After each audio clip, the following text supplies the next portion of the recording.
قدموں میں بیٹھ کر، اور دل کے ورق پہ ایک قصیدہ حضور کا، دل کے ورق پہ ایک قصیدہ حضور کا، اشک رواں نے لکھا ہے قدموں میں بیٹھ کر، اشک رواں نے لکھا ہے قدموں میں بیٹھ کر، اور پوچھے کوئی ریاض دل ناصدور سے، کتنا سکون ملتا ہے قدموں میں بیٹھ کر، عرش بری کو دیکھا ہے قدموں میں بیٹھ کر۔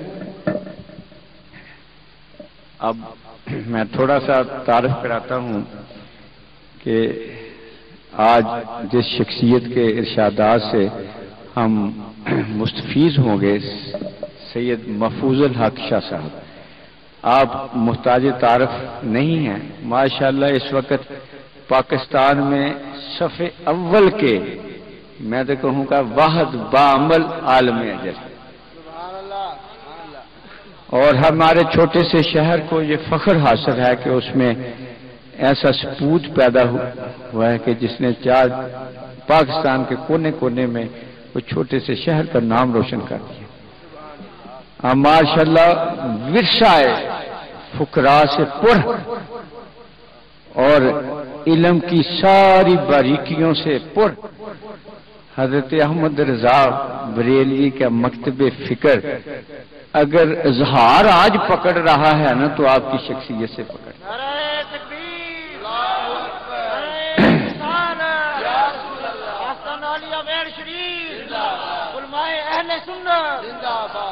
بڑی دیر حضور قبلہ سائیں کے حیاتی میں پروگرام بنا، آپ کو شدید شوق ہوتا تھا سننے کا، لیکن شومی قسمت کے بس کچھ غلط فہمی کی وجہ سے وہ ہم نہ کر سکے۔ اس وقت سے ہم کوشش ہے، لیکن آپ ماشاءاللہ مصروف بہت ہوتے ہیں۔ آپ حقیقت میں یعنی سلسلہ چشتیہ کے پیر طریقت بھی ہیں، اس لیے ہمارے لیے یعنی بہت ہی باعث سعادت ہیں کہ ایک ایسا عالم جو فقر کی وادیوں کا بھی رازداں ہے۔ اور سچی بات ہے جب آپ محبت رسالت مآب صلی اللہ علیہ وسلم بیان کرتے ہیں نا، پھر تو عرش بھی جھومنے لگ جاتا ہے، فرش بھی جھومتا ہے۔ آپ کا محبوب ترین موضوع ہے وہ آقا دو عالم صلی اللہ علیہ وسلم کی شان بیان کرنا، اور پھر اشعار جو ہیں وہ اور چار چاند لگا دیتے ہیں جب حضرت احمد رضا کے ساتھ ہوتے ہیں۔ تو آج ہماری خوش بختی ہے کہ آج ہمارا وہ دیرینہ خواہش پوری ہو رہی ہے، اور سید محفوظ الحق شاہ صاحب سے نفیس سامنے جلوہ فروز ہیں۔ میں انتہائی ادب سے گزارش کروں گا کہ آپ اپنے محفوظات سے ہمیں شرف بخشے اور ہمارے سینے جو ہیں وہ اس محبت سے جاگزیں ہوں جو آپ کے بھی سینے میں تڑپ رہی ہے۔ سید محفوظ الحق رسالت آستان عالیہ بیر شریف، آستان عالیہ دادو شریف، آستان عالیہ گوجرا شریف، سید محفوظ الحق شاہ صاحب۔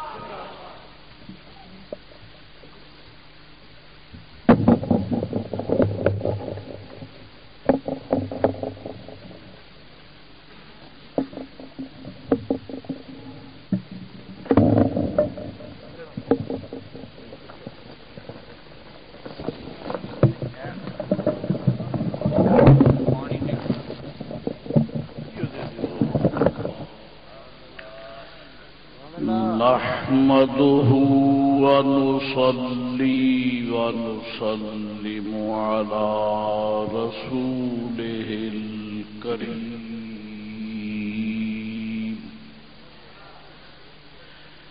نبينا وسيدنا وجيدنا وولينا وحفينا ونبينا ومولانا وملجانا وماوانا محمد المبعوث رحمة للعالمين وعلى آله وصحبه وحزبه وابنه وأولياء أمته وعلماء ملته وأهل سنته أجمعين. أما بعد فأعوذ بالله من الشيطان الرجيم. بسم الله الرحمن الرحيم.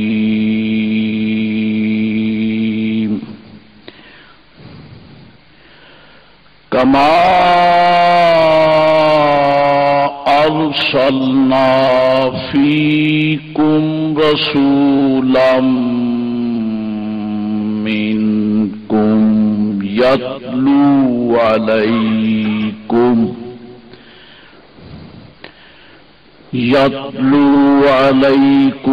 آياتنا ويزكيكم ويعلمكم الكتاب والحكمة ويعلمكم ما لم تكونوا تعلمون. صدق الله مولانا العظيم وصدق رسوله النبي الأمين الكريم ونحن على ذلك لمن الشاهدين والشاكرين والحمد لله رب العالمين. الصلاة والسلام عليك يا سيدي حبيبي يا رسول الله. الصلاة والسلام عليك وعلى آلك وأصحابك يا حبيب الله. الصلاة والسلام عليك وعلى آلك وأصحابك يا حبيب الله. الصلاة والسلام عليك وعلى آلك وأصحابك يا حبيب الله. الصلاة والسلام عليك يا رسول الله. الصلاة والسلام عليك يا سيدي يا رسول الله. الصلاة عليك يا رسول الله. الصلاة والسلام عليك يا رسول الله. الصلاة والسلام عليك يا رسول الله.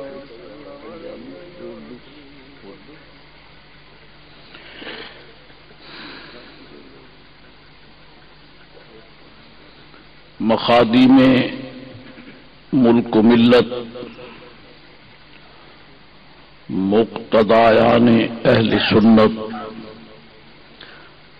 حضرات مشائخ اہل سنت، علماء ذی وقار، بڑے محترم حاضرین محفل، میری خوش قسمتی ہے کہ اس پاکیزہ محفل میں آپ کے ساتھ مل کر مجھے بھی حاضری کا شرف حاصل ہو رہا ہے. عزیز مکرم خلیفہ صوفی نثار احمد صاحب نے اپنی جذبات میں جانے کیا کچھ فرما دیا. اپنے آپ کو ہر شخص خود ہی جانتا ہے. میرا سب سے بڑا تعارف الحمدللہ رب العالمین یہ ہے کہ بورے والا میں تمام علماء اہل سنت و جماعت سے کم تر فروتر ہوں، لیکن عرصے سے الحمدللہ مسجد شریف واللہ منڈی کا خادم ہوں. اور خدا کا شکر ہے کہ جس نے ابھی تک اپنے گھر کی خدمت کا شرف عطا رکھا ہے اور یہ سلسلہ خیر جاری و ساری ہے. اور دل چاہتا ہے کہ اگر جنازہ بھی مالک کے دروازے سے ہی اٹھے تو شاید مجھ جیسے فقیر کی بخشش کا ذریعہ بھی بن جائے۔ حضرات گرامی، قرآن پاک کے چند بابرکت کلمات طیبات بینات نیرات آپ کے سامنے تلاوت کرنے کا شرف حاصل کیا ہے۔ کوشش ہوگی توفیق الہی سے کہ ان الفاظ کے متعلق احباب کی خدمت میں کچھ معروضات پیش کروں۔ عظیم اتفاق ہے کہ ماہ ربیع الاول شریف بھی ہے اور عرس مبارک بھی ہے، اور یہ دونوں ہی ایسی محفلیں ہیں کہ رب نے صرف اہل سنت کو عطا فرمائی ہے۔ ربیع الاول شریف کی برکات سمیٹنا یہ بھی انہی کا کام ہے، اور عرس بھی الحمدللہ رب العالمین انہی کو رب ذوالجلال نے عطا فرمائے ہیں۔ گویا یوں سمجھو کہ آج برکات جو ہیں وہ اضعافا مضاعفۃ حاصل ہو رہی ہیں، کئی گنا زیادہ ہے۔ سب سے بڑی برکت جو ہے وہ میلاد مصطفیٰ ہے، میلاد رسول ہے صلی اللہ علیہ وآلہ وصحبہ وبارک وسلم۔ اور پھر یہ جتنے بھی آراس مبارکہ ہیں یہ سب نبی پاک علیہ السلام کے میلاد مبارک کی برکت ہے، میلاد شریف کی برکت ہے۔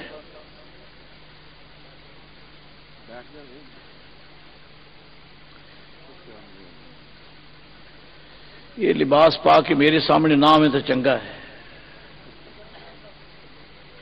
صوفیاء بیٹھے بزرگ بیٹھے، تو کوئی چنگا لگنا یا تو کوئی اداں دا لباس پایا۔ حضرات محترم،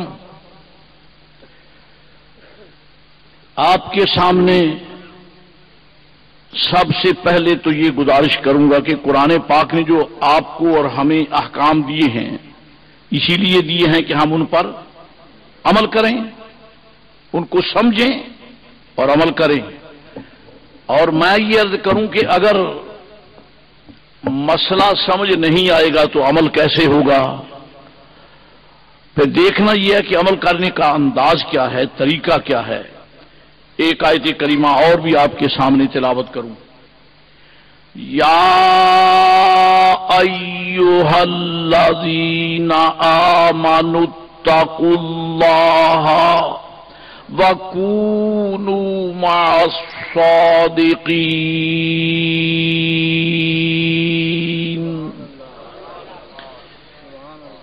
اے ایمان والو اللہ سے ڈرو، اے ایمان والو اللہ سے ڈرو، وَكُونُوا مَعَ الصَّادِقِينَ اور سچوں کے ساتھ ہو جاؤ۔ یا ایھا الذین آمنوا میں تو ہماری اپنی کوئی کمائی ہے نہیں، ایمان ہم نے حاصل نہیں کیا، رب کریم نے ہمیں عطا فرمایا ہے، یہ اس کا کرم ہے۔ بل اللہ یمن علیکم ان ہداکم للایمان، اس کا کرم ہے کہ اس نے ہمیں ایمان کی روشنی عطا فرمائی، ایمان کی ہدایت عطا فرمائی، ایمان کا نور عطا فرمایا۔ نعمت سب سے بڑی ہے، لیکن رب کریم نے ہماری کسی محنت کے بغیر اپنے کرم سے عطا فرما دی۔ یا ایھا الذین آمنوا، اے ایمان والو، اتقوا اللہ، اللہ سے ڈرو، اللہ سے ڈرو۔ اور فرمایا وَكُونُوا مَعَ الصَّادِقِينَ، سچوں کے ساتھ ہو جاؤ۔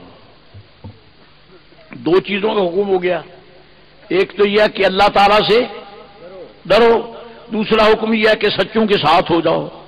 سوال یہ پیدا ہوتا ہے کہ اللہ تعالیٰ ڈرنے کی شے ہے، اللہ تعالیٰ ڈرنے کی شے ہے کہ اسے ڈرا جائے؟ ڈرتے تو موذی شے سے ہیں، بچھو سے ڈرتے ہیں، سانپ سے ڈرتے ہیں، دشمن سے ڈرتے ہیں، معاند مخالف سے ڈرتے ہیں، ظالم سے ڈرتے ہیں۔ اور رب ذوالجلال تو رحیم بھی ہے، کریم بھی ہے،